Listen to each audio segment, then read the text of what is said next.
మోదకం పూర్ణానంద వంకాయరనార్య పాద సేవితం శ్రీ నిశ్చిలానంద గుణ అపారవార్య సద్గురుభ్యో నమో నమః. శ్రీ నిశ్చిలానంద గుణ అపారవార్య పాద పంకజం శ్రీ కరుణానంద చోడిపల్లి నారాయణార్య సద్గురుభ్యో నమో నమః.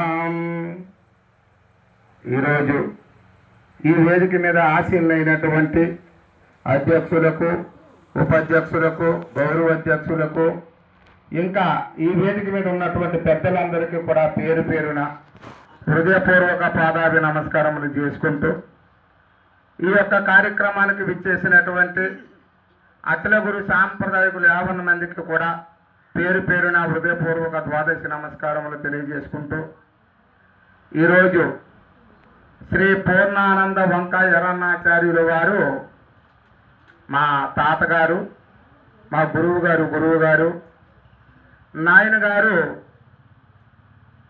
ఆఖరి సంవత్సరం 1996లో కార్యక్రమానికి ఇక్కడికి వచ్చేటప్పుడు ఆ రోజే కార్యక్రమం అయిన తర్వాత మేము కొంత దూరం వెళ్ళాము. కార్యక్రమం జరుగుతుండగానే నాయన గారు పరంపదించారని చెప్పి మళ్ళా మాకు కబురు వచ్చింది.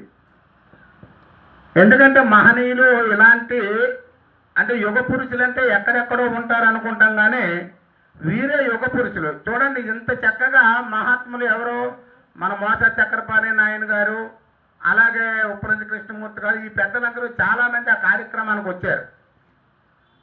అలాంటి సందర్భంలో ఆ కార్యక్రమం ఉదయం నుండి సాయంత్రం కూడా రాత్రి జరుగుతూ ఉండగా అటువంటి సందర్భంలో పరంపదించినటువంటి మహానుభావులు ఇలాంటి వాళ్ళు నూటుకో కోటుకో ఒక్కరన్నారు.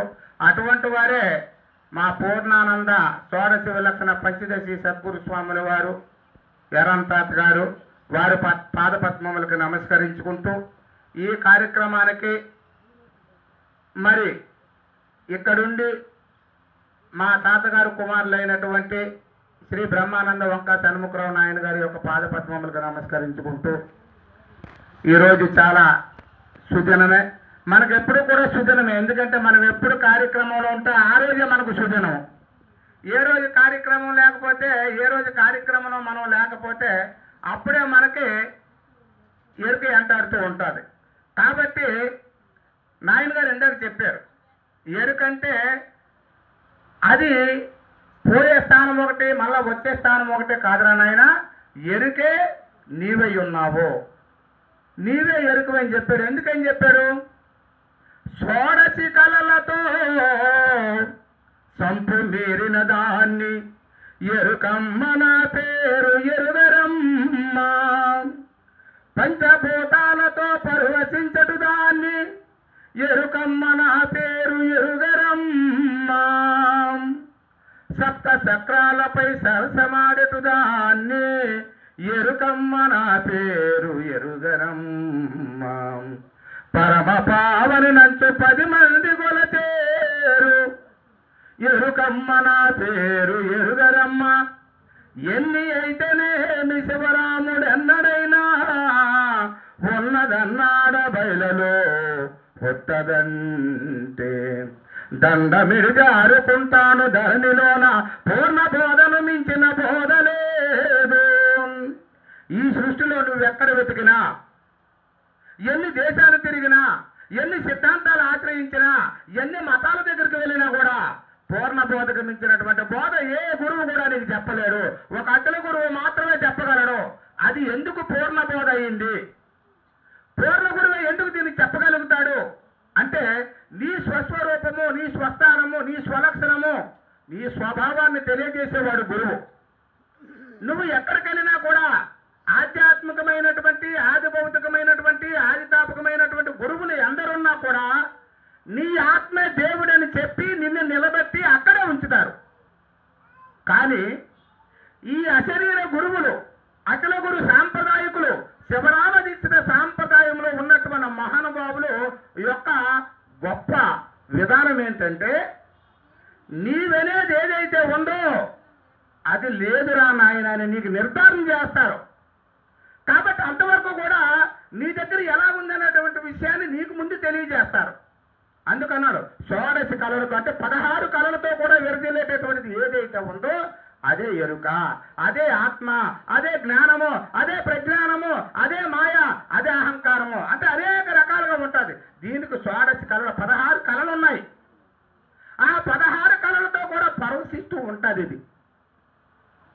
ఎందుకని? దీని స్వభావం అది.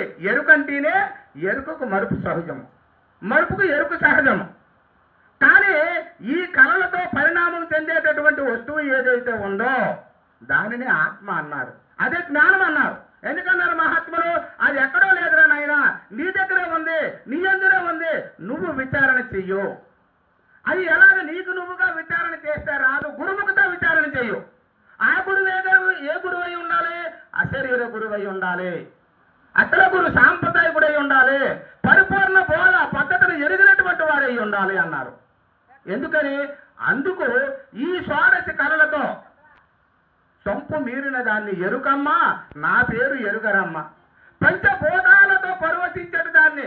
ఈ పంచభూతాలు ఎక్కడున్నాయి నాయన? ఇవి బయట చూడకరా నాయన, నీ అందునే చూడు. ఎలా చూడమంటాడు?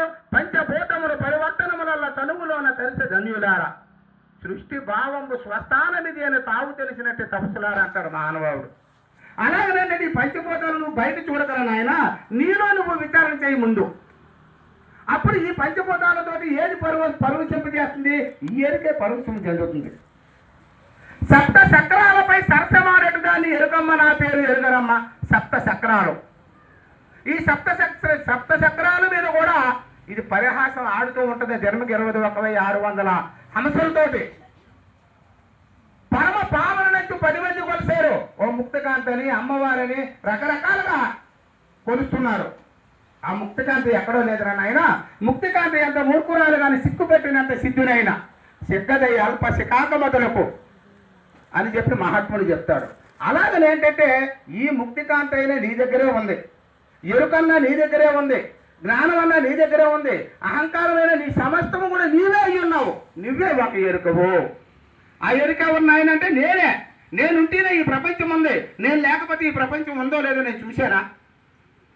కాబట్టి నిన్ను నువ్వు విచారణ చెయ్యు. అందుకని పరమ పావన నుంచి 10 మంది కొలసేరు ఎరుకమ్మ, నా పేరు ఎరుగరమ్మ. ఎన్ని అయితేనేమి శివరాముడు ఎన్నడైనా, ఇవి ఎన్ని రకాలుగా పరిణామం చెందితేనేమి, ఎన్ని రకాలుగా ఉత్పన్నమైతేనేమి, ఎన్ని రకాలుగా ఉంటేనేమి, శివరాముడు ఎన్నడైనా ఉన్నదన్నారా బయలులో? ఎరుక బయలందని ఏ క్షణకాలమదును కూడా లేదని ఆయన చెప్పాడు. ఎందుకు చెప్పాడు? ఆయన చెప్పాడని ఎరుక లేదని మనం అంటే అవదు. నువ్వు సంపూర్ణంగా విచారణ చేయాలి, అవగాహన చేసుకోవాలి. గురుముఖతో విచారణ చేసి అవగాహన చేసుకున్న తర్వాత ఇది ఉందా లేదని చెప్పి నీకు నిర్ధారణ అయిన తర్వాత లేదు అంటే అది భావ్యంగా ఉంటుంది. కానీ లేదు, నలుగురు పెద్దలు అంటున్నారు కదా, ఇలాంటి మహాత్ములందరూ కూడా తెలుసుకొని ఇది లేదు లేదు అంటున్నారు కదా, నేను కూడా లేదంటానంటే ఇది కుదరదు. అందుకే దీనికి అభ్యాస, ఆరూఢ, అతీతములన్నీ కూడా కావాలి, లేకపోతే ఇది అలాగ అవదు. అందుకని ఉన్నది అన్నాడు శివరామ దీక్షితులు అన్నాడైనా, ఉన్నది అన్నాడు బయలులో వస్తుందంటే ఇది బయలులో ఎప్పుడు వస్తుందేరా నాయన? బయలు ఎరుక కాదు, ఎరుక బయలు కాదు.